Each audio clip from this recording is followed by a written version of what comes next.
विद्यार्थी मित्रों, गई काले में अगत्यनो टॉपिक चलायो तो असामान्य अनुभार। असामान्य अनुभार क्यारे जोवा मळे के ज्यारे संयोजन के वियोजन थाय त्यारे। तो संयोजन के वियोजन एटले शुं, पहला बराबर फरीथी रिपीट करी लो।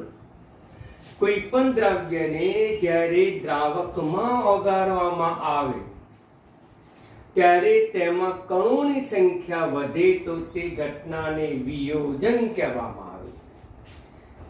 द्रव्यने द्रावकमां ओगाळवामां आवे, कणोनी संख्या घटे तो तेने संयोजन तरीके, सुयोजन जोड़ावुं, वियोजन छूटावुं।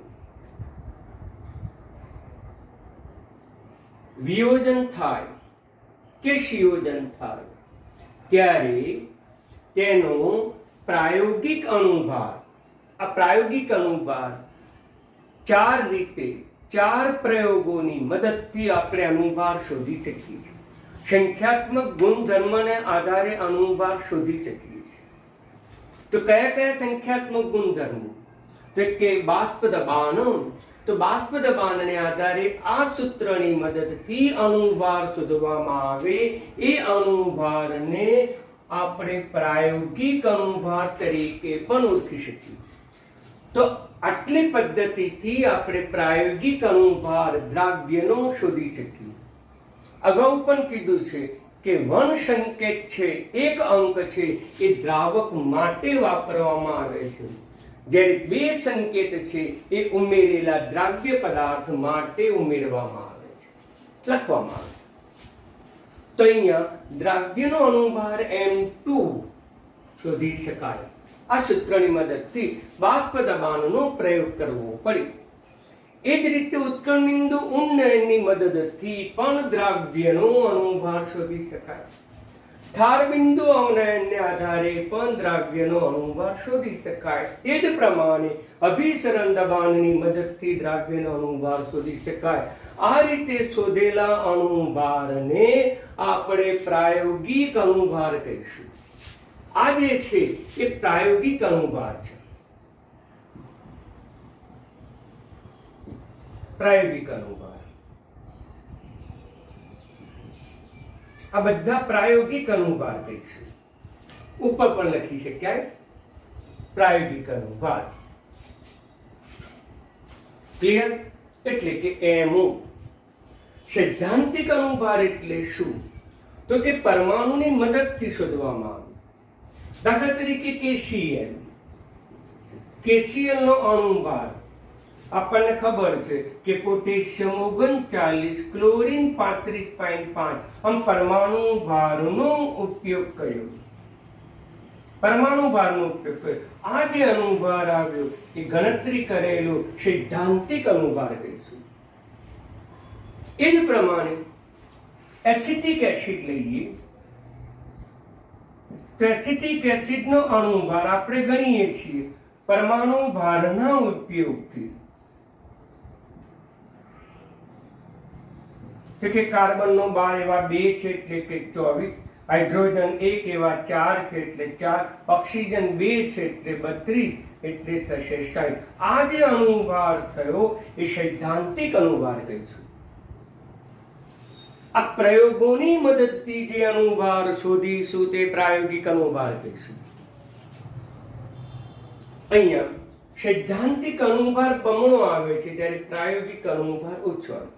KCl नो अनुभार आ चार पैकी गमे ते एक प्रयोगनी मददथी शोधवामां आव्यो तो तेनो प्रायोगिक अनुभार ए सैद्धांतिक अनुभार करता ओछो એટલે લગભગ 32.25 આવ્યો। તો આમ જુઓ, સૈદ્ધાંતિક અનુભાર વધુ હશે, પ્રાયોગિક અનુભાર ઓછો હશે। વેરી મોસ્ટ ઇમ્પોર્ટન્ટ છે। જો સંયોજન થાય તો કણોની સંખ્યામાં વધારો ઘટાડો થાય, કણોની સંખ્યા ઘટે।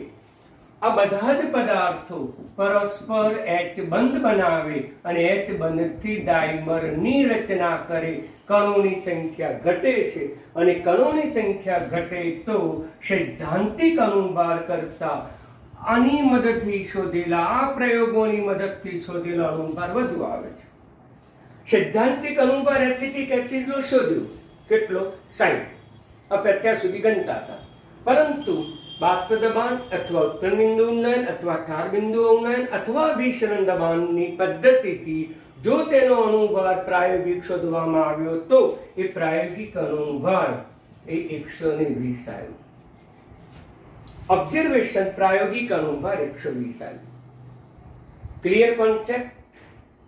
તો પછી સંયોજન કે વિયોજન થાય છે ત્યારે આ ગણતરી કરેલો અનુભાર આ પ્રયોગોની મદદથી શોધેલો અનુભાર સમાન આવતો નથી. તેથી વોન્ટોપ નામના વૈજ્ઞાનિકે આ બંને વચ્ચેનો સંબંધ મેળવવા માટે સૈદ્ધાંતિક અનુભાર અને પ્રાયોગિક અનુભાર વચ્ચેનો સંબંધ મેળવવા માટે એક નવો અવયવ દાખલ કર્યો, જેને આપણે વોન્ટોપ અવયવ આઈ તરીકે ઓળખવામાં. એને જ કહીશું વોન્ટોપ અવયવ આઈ. આઈ શું બતાવે છે? તો આઈ ઇઝ ઇક્વલ ટુ સામાન્ય અનુભાર ભાગાકારમાં અસામાન્ય અનુભાર. સામાન્ય અનુભાર એટલે સૈદ્ધાંતિક અનુભાર ભાગાકારમાં અસામાન્ય અનુભાર અથવા પ્રાયોગિક અનુભાર. જેમ કે આ પદાર્થ માટે આઈ શોધવો હોય તો શું કરવું પડે? સૈદ્ધાંતિક અનુભાર લેવો પડે. સૈદ્ધાંતિક અનુભાર કેટલો? 74.5. પ્રયોગોની મદદથી શોધ્યું તો પ્રયોગોની મદદથી શોધ્યો એટલે કેટલો થઈ ગયો? 32.25. આ જે મૂલ્ય છે એ KCl માટે આઈનું મૂલ્ય સૂચવે છે. Clear concept? હવે જો સંયોજન થાય તો એસિટિક એસિડનો સામાન્ય અનુભાર યાને કે સૈદ્ધાંતિક અનુભાર યાને કે સાચો અનુભાર એ કેટલો હતો? તો હતો 60. પ્રાયોગિક અનુભાર અસામાન્ય. શા માટે અસામાન્ય કીધું? તો સંયોજન થયું માટે. તો પ્રાયોગિક અનુભાર આની મદદથી ગમે તે રીતે અનુભાર શોધ્યો તો આપણને કેટલો જોવા મળ્યો? તો કે 120. તો આઈનું મૂલ્ય કેટલું થયું? 1.5. Clear concept? તો આઈ શું બતાવે છે? તો આઈ એ ગણતરી કરેલો અનુભાર અને પ્રાયોગિક અનુભારનો ગુણોત્તર બતાવે છે. આમ અસામાન્ય અનુભાર હતા. ઘણા હતા? સંયોજન થયું એવા પદાર્થોના, વિયોજન થયું એવા પદાર્થ. પણ એનો બંને વચ્ચેનો સંબંધ મેળવવા માટે વોન્ટોપે આઈ અવયવ આપ્યો. આઈ માટે સૂત્ર થયું. હવે બરાબર ધ્યાન આપજો. તો પછી સામાન્ય અનુભાર કોને કહેવાય? કે જેનું સંયોજન કે વિયોજન ન થતું હોય એવા પદાર્થોના અનુભારને સામાન્ય અનુભાર તરીકે ઓળખવામાં આવે. એનો ગણતરી કરેલો અનુભાર શોધો કે પછી પ્રાયોગિક રીતે અનુભાર શોધો, બંનેનું મૂલ્ય સરખું આવે છે. દાખલા તરીકે ગ્લુકોઝ લઈએ C6H12O6 આનો ગણતરી કરેલો અનુભાર એટલે કે કાર્બન 12 12 હાઇડ્રોજન 1 12 12 અને ઓક્સિજન 6 180 થશે. આ થયો ગણતરી સૈદ્ધાંતિક અનુભાર, ગણતરી કરેલો અનુભાર, જેને આપણે સામાન્ય અનુભાર પણ કહીશું. પ્રયોગ કર્યો ગ્લુકોઝનો અનુભાર. આ ચારેય પ્રયોગથી એનો અનુભાર શોધવામાં આવ્યો. તેનો અનુભાર પણ કેટલો આવ્યો? 180. જે પદાર્થના પ્રાયોગિક અનુભાર ગણતરી કરેલા સૈદ્ધાંતિક અનુભાર સમાન આવે તો તેને સામાન્ય અનુભાર તરીકે ઓળખવામાં. ગ્લુકોઝ, સુક્રોઝ અને યુરિયા એવા પદાર્થો માટે આઈનું મૂલ્ય એક જ થાય. ગ્લુકોઝનો પ્રાયોગિક અનુભાર કેટલો? તો કે 180. તો સૈદ્ધાંતિક અનુભાર પણ કેટલો આવશે? તો કે 180. સુક્રોઝનો સૈદ્ધાંતિક અનુભાર 342. આ પ્રયોગ કર્યો તો પછી એનો અનુભાર કેટલો આવ્યો? તો પણ 342 આવ્યો. યુરિયાનો સૈદ્ધાંતિક અનુભાર 60. પ્રાયોગિક રીતે યુરિયાનો અનુભાર શોધ્યો તો પણ 60. Clear concept? એટલે MCQ કે નીટજીમાં પૂછે છે કે ગ્લુકોઝ, સુક્રોઝ અને યુરિયાનો પ્રાયોગિક અનુભાર કેટલો? તો સીધો લખી નાખવાનો પ્રાયોગિક અનુભાર એ એના સૈદ્ધાંતિક અનુભાર. ગ્લુકોઝ માટે 180, સુક્રોઝ માટે 342, યુરિયા માટે 60. જેનું સંયોજન કે વિયોજન ના થતું હોય તો તેને સામાન્ય અનુભાર કહેવાય. અને સામાન્ય અનુભાર માટે સૈદ્ધાંતિક અનુભાર અને આ પ્રયોગોથી શોધેલા અનુભાર સરખા આવે, આનું મૂલ્ય 1 થાય. તો સામાન્ય અનુભાર અને અસામાન્ય અનુભારનો પણ તફાવત અથવા MCQ તમને પૂછી શકે. વિયોજન કે સંયોજનનો પણ તફાવત તમને પૂછી શકે.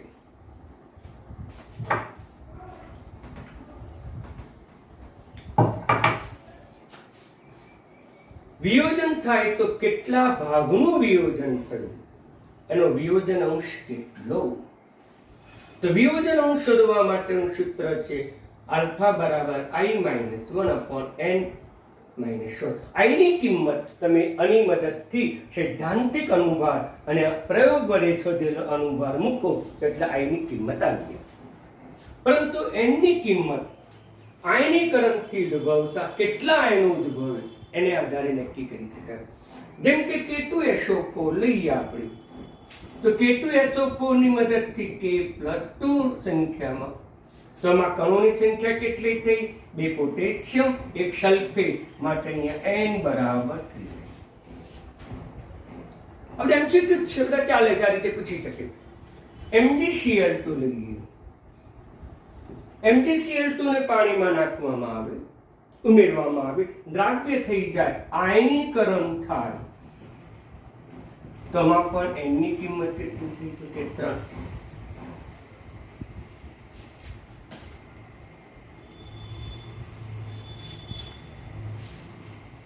Al2SO4 thrice ઉમેરો તો એલ્યુમિનિયમ +3, SO4 -2, પણ 2 સંખ્યામાં એલ્યુમિનિયમ ઉદ્ભવશે આયનો, 3 સંખ્યામાં સલ્ફેટ આયન ઉદ્ભવશે. આમ કુલ સંખ્યા કેટલી થઈ? 5, એટલે n બરાબર 5 થશે. Na2CO3 તો પણ n બરાબર 3 જ થશે. આ પદાર્થ લઈએ K3 FeCN6. વિદ્યાર્થી મિત્રો, હજુ પણ કહું છું, સાયન્સનો મોસ્ટ ઇમ્પોર્ટન્ટ મુદ્દો છે કે કાટખૂણિયા કૌંસમાં લખેલા પદાર્થો ક્યારેય છૂટા ન પડે, કારણ કે સવર્ગ સહસંયોજક મજબૂત બંધથી જોડાયેલા છે અને તેથી આમાંથી કોઈ આયન છૂટા નહીં પડે. આમાંથી ફક્ત પોટેશિયમ છૂટો પડશે અને આ કાટખૂણિય ધરાવતો સંકીર્ણ આયન છૂટો પડશે અને સંકીર્ણ આયન કહેવાય. K ઉપર પ્લસ છે, FeCN6 છે, તો K ની સંખ્યા થશે 3 અને અહીંયા થશે 3-. K આયનની સંખ્યા 3 થઈ, સંકીર્ણ આયનની સંખ્યા 1 થઈ કહેવાય, માટે અહીંયા n બરાબર કેટલા થશે? 4, માટે અહીંયા n બરાબર 4 સંખ્યા થશે. તો વિયોજનથી કેટલા આયનો છૂટા પડે, કુલ આયનોની સંખ્યાને n કહેવાય. તો n તો આપણે આયનીકરણની ઘટનાથી શોધી શકીએ અને I આપણે આ પદ્ધતિથી શોધી શકીએ. Clear concept? હવે આમાં અહીંયા n કઈ રીતે આવશે બરાબર સમજી લો.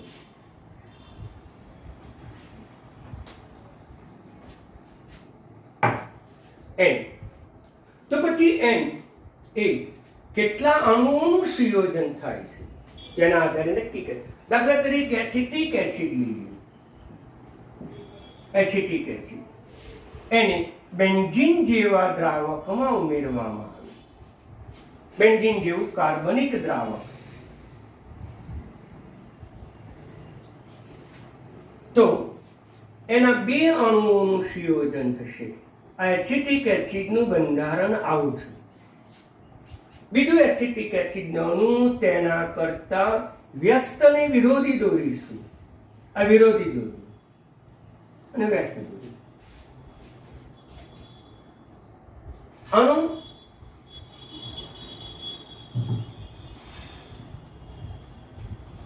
અણુ ઓક્સિજન ના અબંધકારક ઇલેક્ટ્રોન યુગ્મ આ H સાથે બંધથી જોડાશે, જેને આપણે કયા બંધ તરીકે ઓળખીએ છીએ?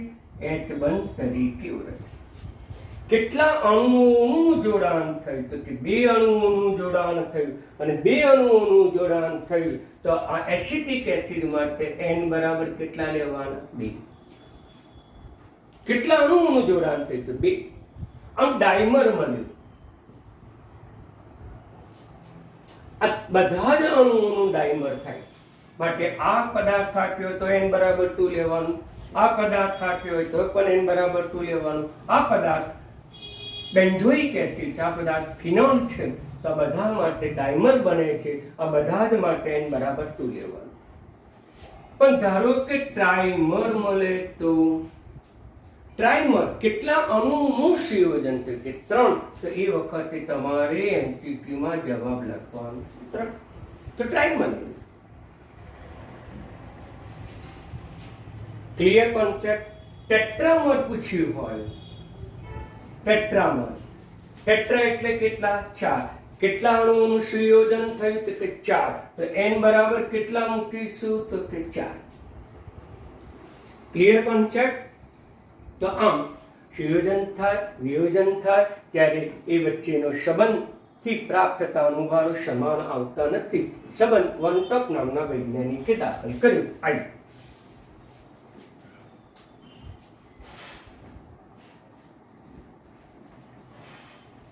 બરાબર ધ્યાન આપજો.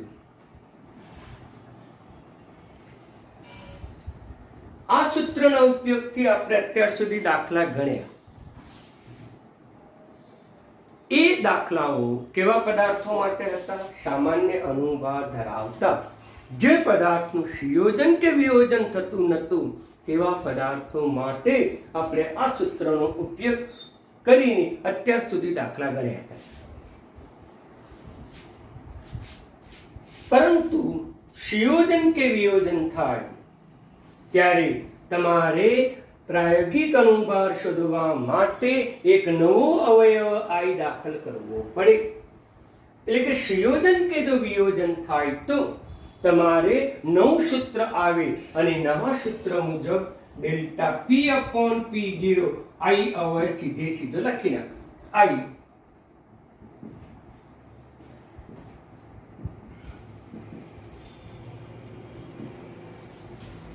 દરેકના સૂત્રની આગળ I લખી નાખવાનું. સંયોજન કે વિયોજન થાય એટલે કે આવા પદાર્થો માટેનું સૂત્ર કયું? તો ડેલ્ટા TV બરાબર IKB into N.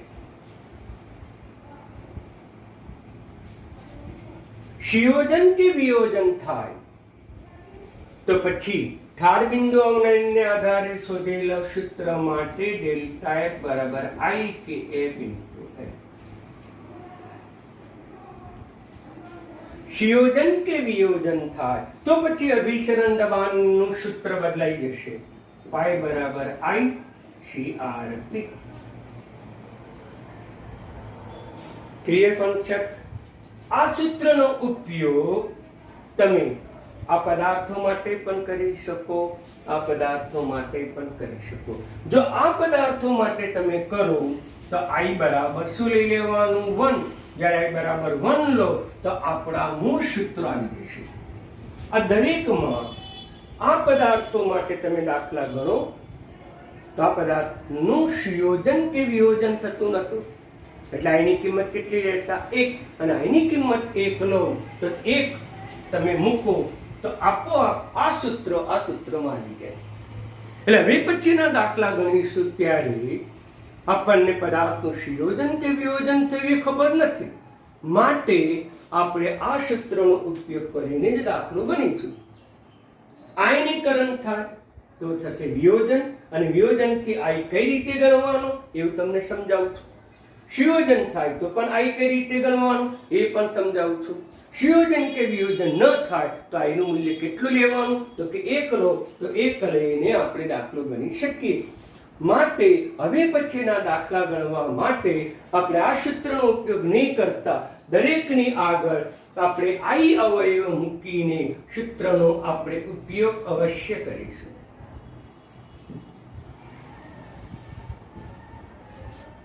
Clear concept? સમજી લો બરાબર. ધ્યાનથી આ બધા જ MCQ તમે તૈયાર કરો.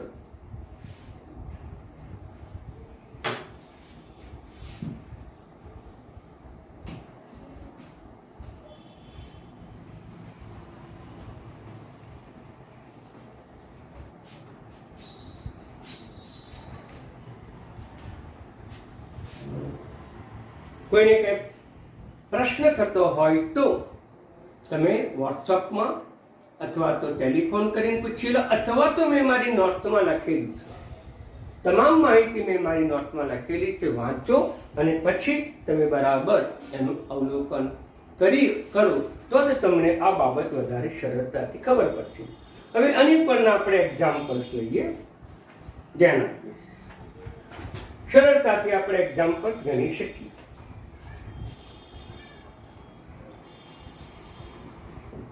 °C તાપમાને 2 લીટર પાણીમાં 25 મિલીગ્રામ K2SO4 ઉમેરતા બનતા દ્રાવણનું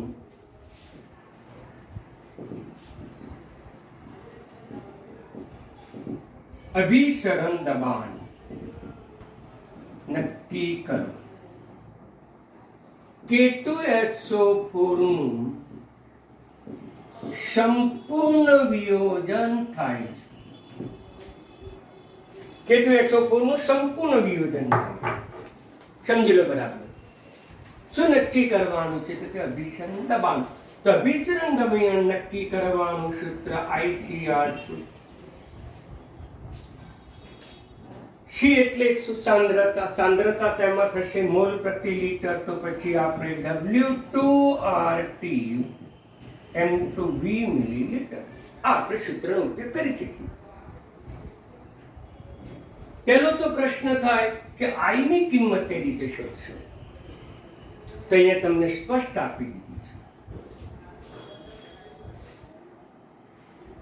છે કે K2SO4 નું સંપૂર્ણ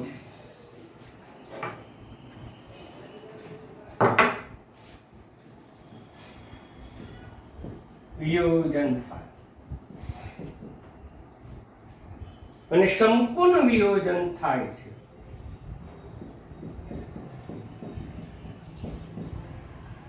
અને સંપૂર્ણ વિયોજન થાય તો I નું મૂલ્ય તેમાં રહેલા કણોની સંખ્યા જેટલું જ થાય. I નું મૂલ્ય તેમાં રહેલા કણોની સંખ્યા જેટલું થાય. કારણ કે સંપૂર્ણ વિયોજન થાય, 100% આયનીકરણ થાય અને આયનીકરણ થાય તો I નું મૂલ્ય n જેટલું. કેટલા અણુ ઉદ્ભવ્યા? તો કે 3, 2K+ અને SO4 એટલે n બરાબર 3. યાદ રાખો, સંપૂર્ણ વિયોજન આપેલું હોય તો I ની કિંમત શોધવા માટે તમારે સૂત્રનો કોઈ જ ઉપયોગ કરવાની જરૂર નથી. સંપૂર્ણ વિયોજન થાય તો તેમાં I ની કિંમત તેમાંથી ઉદ્ભવતા કુલ આયનોની સંખ્યા જેટલી સ્વીકારી લેવી પડશે અને થાય એના જેટલી જ તમને બનશે. ક્લિયર? આ શબ્દ ન આપ્યો હોય તો પછી આપણે આ બધા સૂત્રોનો ઉપયોગ કરવો પડે અને એ તમને આપી દીધું છે. એટલે I બરાબર 3, વજન તમને આપી દીધું છે W2 કેટલું આપ્યું છે? 25 મિલીગ્રામ. 25 મિલીગ્રામ ને તમે ગ્રામમાં ફેરવો એટલે 0.025 ગ્રામ થશે. 0.025 ગ્રામ. R ની કિંમત કેટલી લેવાની? અહીંયા ઉર્જાનું સૂત્ર નથી. મેં અગાઉ પણ કીધું છે, ઉર્જાનું સૂત્ર ન હોય ત્યારે R ની કિંમત આટલી લેવાની. લિટર વાતાવરણ મોલ કેલ્વિન. આ સૂત્રનો જ્યારે ઉપયોગ કરો ત્યારે R ની કિંમત આ જ લેવાની. પરંતુ ઉર્જાનું આવે, આંતરિક ઉર્જા આવે, એન્થાલ્પી આવે, મુક્ત ઉર્જા આવે અને એવા સૂત્રમાં જ્યારે R નો ઉપયોગ થાય ત્યારે તમારે કેલરીમાં કાં તો અર્ગમાં કાં તો જૂલમાં એ દાખલામાં આપેલા એકમોને આધારે તમારે નક્કી કરવું. તો t કેટલો? તો તમને 25 છે એટલે t કેટલો થશે? 25 વત્તા 273 8 298 કેલ્વિન. અણુભાર કેટલો? અણુભાર તો K2SO4 નો અણુભાર પોટેશિયમનો K2SO4 નો અણુભાર હું લખી નાખું છું 174 ગ્રામ પ્રતિ મોલ. હવે કદ આપ્યું છે, અહીંયા કદ શેમાં લીધું છે? લીટરમાં. તો આપણે અહીંયા કદ લીટરમાં લેવું પડે. જો R નું મૂલ્ય લીટરમાં લો તો કદનું મૂલ્ય પણ તમારે લીટરમાં જ લેવું પડે. તો આપણે લીટર લઈએ તો કદ કેટલું આપી દીધું છે? તો કે 2 લીટર.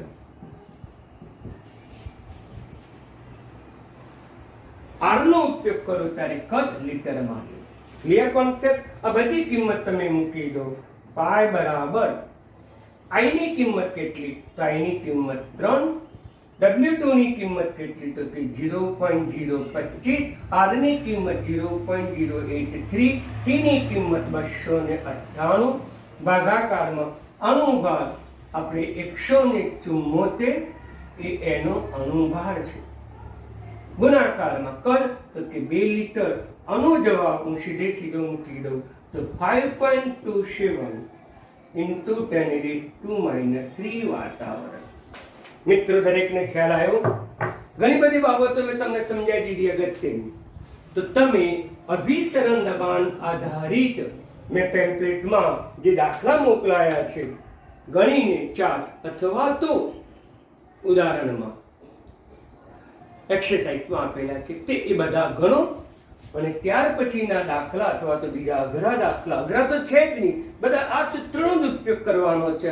આ જ કોન્સેપ્ટોનો જ આપણે ઉપયોગ કરવાનો છે. તો બરાબર કોન્સેપ્ટ સમજી લો અને એમસીક્યુ માટે પણ આ કોન્સેપ્ટ બહુ જરૂરી છે.